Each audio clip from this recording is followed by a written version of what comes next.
Alexandra Botez, chess player, streamer, poker player, entrepreneur, millions of followers, multiple world-class ventures, a mind that never stops generating ideas, and a question that keeps coming up in the chess world. Could she become a Grandmaster?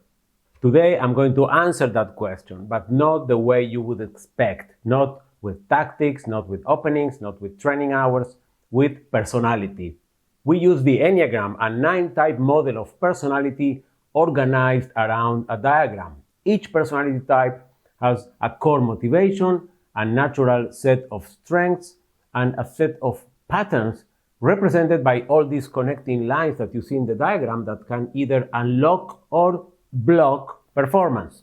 So let's take a look at Alexandra's personality type. Type 7, the enthusiast.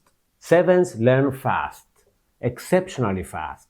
Their attention is directed outwards, towards the world, towards new experiences, towards new challenges. They don't get stuck in self-doubt or internal loops. They dive in.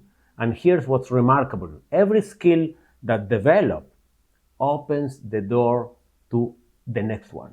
Skills bring more skills. Competency multiplies exponentially.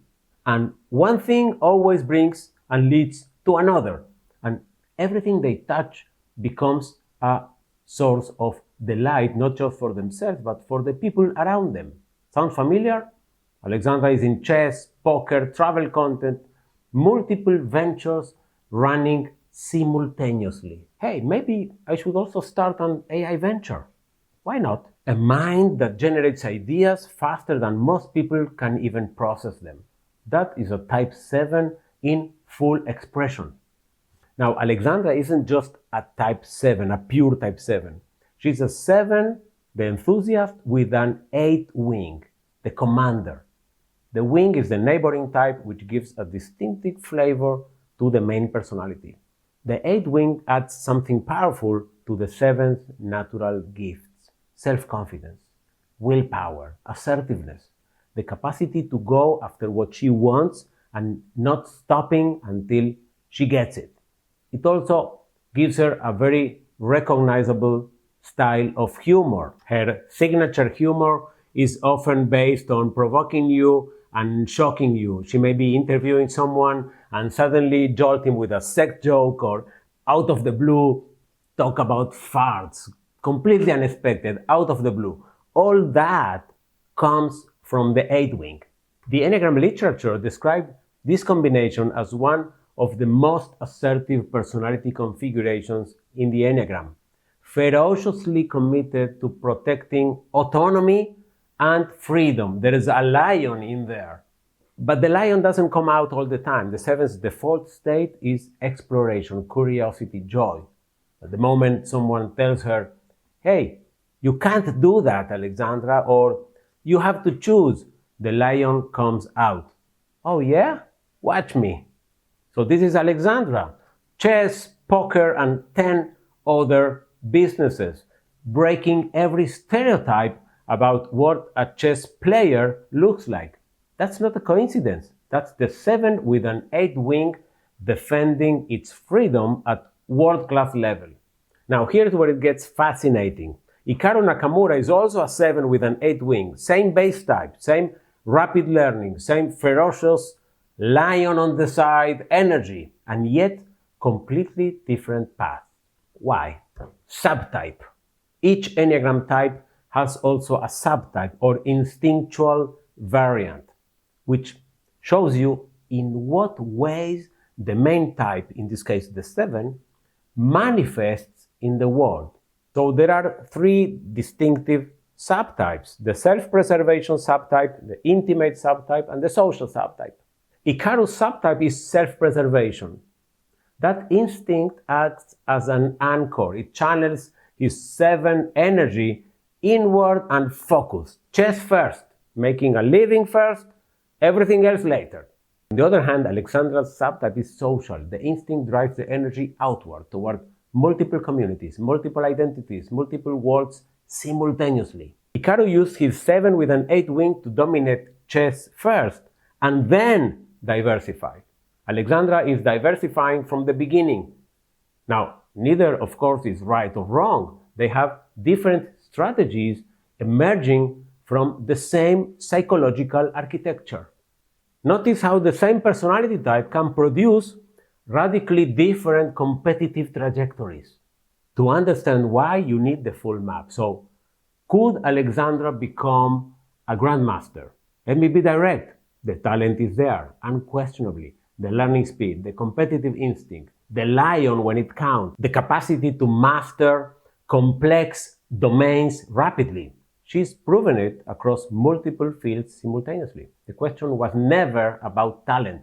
The question is, what would her personality architecture need in order to want to pursue it, in order to want to pursue the GM title?